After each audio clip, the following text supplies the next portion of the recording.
Joining us right now is an incredibly courageous journalist who has been literally on the front lines of the Antifa story. Sometimes the front lines of a war against Antifa, but his ammunition is the truth. His ammunition is cameras and microphones and his fantastic prose. Andy No joins us now. Andy, thank you for being here. My pleasure. Thank you for having me back on. Well, listen, Antifa is really in the news quite a bit these days, of course, but you, as editor-at-large of the Post-Millennial, and your book, Unmasked, Inside Antifa's Radical Plan to Destroy Democracy, it's available in hardcover, pre-order right now. You've been reporting on this for many years, haven't you? I have. I've been warning the public, shouting from the rooftops, and for doing so, I was demonized in the mainstream media as a manipulator of the mainstream press. Yeah. And of course, most of your experiences came from Portland, where you were covering so many of the Antifa riots there. And now I understand you have filed a lawsuit against Portland. Yes, Antifa in Portland. Mm-hmm. So now, can you explain this? Because I keep getting told by mainstream media and television journalists, first of all, in the New York Times, that first of all, Antifa is an unproven conspiracy theory, and they don't really, even if it does exist, they don't have any real organization or any sort of hierarchy. How are you able to sue an organization that doesn't exist? Well, in Portland, it does exist as an organization. It's called Rose City Antifa, and actually, if you listeners haven't had a chance, I really recommend you watch the videos that have been put out by Project Veritas yesterday, where they actually had somebody infiltrate Rose City Antifa. Now, Portland has the oldest Antifa cell in the United States, and it's become a blueprint for other cells in different cities to model themselves on.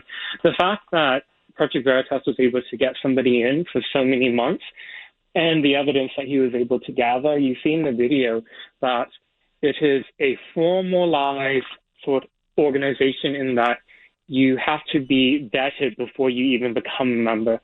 So you're expected to complete a certain training, radicalization, you're exposed to literature. The video is shocking, eye-opening. I'm writing about it in my book as well.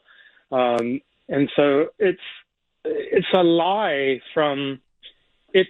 at worst a lie, at best out of ignorance. Those in the mainstream press are trying to say that there really is no Antifa, that these are just ragtag hooligans going out and doing stuff. Like, no, they are actually very clear in their ideology and motivations for what they're doing. They've been training for this, and the training is very simplistic. It's not like a sophisticated terrorist organization like jihadists that we've seen in the past. You just need people who are radicalized to the point of willing to start fires and break windows and embed themselves in mass demonstrations where other opportunistic looters take advantage of the anarchy. And then they can go in and finish the job. That's what we saw in Minneapolis with all these buildings torched. In California today, a huge distribution center for Amazon has been torched. It will remain to be seen if that was an act of arson. But these type of acts, particularly committed during a time when the U.S. is economically vulnerable because of the self-imposed lockdowns of the coronavirus stuff, they see this really as an once-in-a-lifetime opportunity for their insurrection, their uprising. So you can look at all these Twitter accounts that have tens of thousands of followers who are openly calling for violence against the state, against law enforcement, and they are spreading this propaganda and continuing and providing tips, actually, on how to kill and how to effectively make themselves undetectable through digital means. It's a type of terrorism organizing that we've never seen in the U.S. So politicians, the media, everybody is completely ignorant about this, and they're underestimating it. There's so much I want to uncover here with you, Andy No, and let me start with this. The Anti-Defamation League, they have a page on Antifa. You know, ADL, they try to, they were set up in a way to identify hate groups in this country and violent groups in this country, and they began with very noble ambitions. I'm sad to say I think that the group has been politicized over recent years. This is how they describe Antifa. In Charlottesville, they first talk about their role in the Charlottesville episode and riots there. In Charlottesville and at many subsequent events held by white supremacists or right-wing extremists, Antifa activists have aggressively confronted what they believe to be authoritarian movements and groups. While most counter-protesters tend to be peaceful, there have been several instances where encounters between Antifa and the far right have turned violent. So that description says they're only there to fight against, right-wing racist extremists, and the only times things get violent is when it's a confrontation with those people. Is that accurate?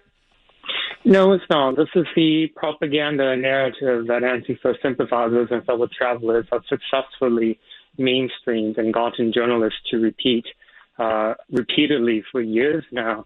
We're not... Antifa, in the modern sense, originated in Western Europe. And it's been around for decades as a fringe far left movement. But right now they're able to really be in the mainstream and get mainstream liberal protection because for a long time now, the U.S. has seen the cultural institutions, media institutions completely taken over, and civil rights organizations taken over by people who have been brainwashed in a certain worldview in academia, particularly from certain, I would call it cultural Marxist philosophies, those philosophers from the Frankfurt School, for example, who completely remake definitions of words, like what is violence. So now you're seeing journalists, write columns and stories about how looting and rioting, arson is not violence because it's being committed against property, right? See, so they're remaking entire things, remaking what is self-defense. So when Antifa goes in and strikes somebody on the head in a premeditated attack, as has happened with the person who's convicted in Portland, strikes someone from behind with an overhead hit of a weapon, they believe that is self-defense because they project onto their ideological opponent that because they have a certain worldview, that is an attack against me, therefore I'm justified in doing violence. So, from the ACLU to all these other legal groups and these so-called hate watch groups, they've made themselves completely blind to the extremism on the far left. And it's so, I am disturbed that with all the violence and death that we've seen in 1 week, that has not been enough of an eye-opener. Yeah. And certainly, as you mentioned, the Project Veritas report from James O'Keefe, that's not getting nearly enough coverage as it should, and that also should be an eye-opener. All of this training that is documented, as you said, eye gouging, weapons, tactics, covering your face, the tactical gloves to wear, the tactical vest to wear. Is there any way that anyone could misconstrue that as being, well, this is just for self-defense? It's only to protect themselves in case those crazy right-wingers get violent. Those in the media keep saying that, but if you've been a victim of their violence, as I have been, it'll change your worldview. What happened to me in June of last year and has happened in other instances before, I have never, ever initiated any confrontation with any of them. Yes, they saw me as somebody fit to maim and kill. As demonstrated in that video that was put out by Project Veritas. These people are exposed to literature and radical preachers, essentially, who brainwash them into dehumanizing so much of the American population to the point of where they don't even view them as humans. Yeah. That they take pleasure and joy in gouging somebody's eye out or trying to kill them. Tell me a little bit more about your lawsuit, and if you could, I know that it causes pain even to reflect on it, but tell me about what happened to you on the streets of Portland as you were merely documenting the activities of Antifa and these protesters. What happened to you, and tell me about what you plan on actually achieving with your lawsuit if you feel like you can even get justice in the city of Portland. So it's been 11 months since that beating that was partially caught on video that went viral.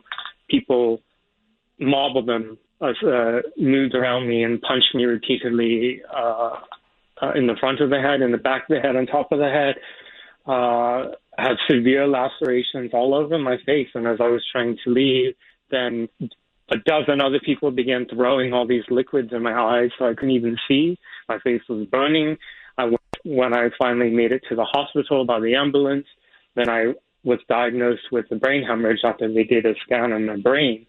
So I'm having lasting injuries from this brutal attack last year. And, you know, I am a very, I will defend law and order, the rule of law, and the various institutions that are tasked with upholding that in the United States. And I believed fully that the Portland police would bring justice. And yet 11 months later, nothing's happened. Not a single person has been arrested. I have not even heard from the detectives from Portland police this entire year. So this lawsuit is unfortunate in that it's had to come to a point where we're pursuing legal action to try to get some justice. People that through dozens and hundreds of hours between myself and others have poured through all the evidence, tried to identify anybody we could that day. This should be the work of the local law enforcement. Yeah. So by suing Road City Antifa, they function as an organization. They took ownership for the attack on me. They put out a statement several days after what happened. And they, as we see in the Project Veritas video, they are actually a group, despite their public protestations. But you look at how they organize and who's actually a member and who's not. They are an organization in every definition of that word. And do you feel that you will be able to get justice in the city of Portland? Will you be able to actually get a fair trial? I don't know. You know, Portland is my hometown. That's where my family is. I see so many good people here. At the same time, I also see so many people who have been manipulated into seeing Antifa as the good guys, as defenders of the city. So it does make me wonder, you know. I mean, the lawsuit demands a jury trial. I would just hope that as time goes on, that this shocking footage and with the riots that are happening every day in downtown in Portland. Yesterday, an incendiary device was found by Portland police, by the way. Do you listen? Police officers get into the business to protect people. They get into the business to solve crimes. They know when they see criminal behavior. Have you been able to speak with police officers who are sympathetic to your cause, but their hands are tied because of the elected officials? Is that what we're seeing going on here in most of America's cities? I haven't spoken to anybody who I would say is sympathetic towards me. It's been actually, Portland police has been very, very hard to get insider sources because the whole culture has been chilled. What you may not be aware is that in the past 2 years, there was a police lieutenant who was tasked with communicating with protesters. So it was his job to establish rapport and gather intel from both sides, all sides of protest. Those chats were selectively released through a journalist, through public records. And then the entire media machine, left-wing media machine, came in and all the local politicians came out to accuse that lieutenant of colluding with right-wing extremists. It was absolutely BS. They destroyed that good man's reputation. He was removed from his role and assigned to desk duties.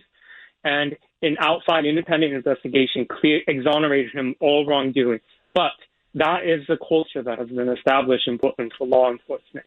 If you establish any type of even semblance of what looks like just goodwill or common decency with anybody that they perceive to be on the right, they will destroy your life and your career.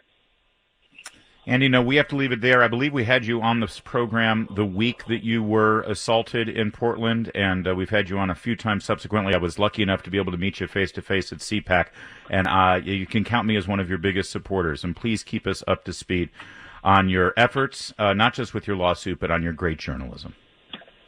Thank you. Those who want to support the lawsuit can go to Center for American Liberty. Center for American Liberty. That's where you can support that lawsuit that Andy Ngo now has against Rose City Antifa. That could be the first step in finally shutting down this horrific, violent organization. Thank you, Andy.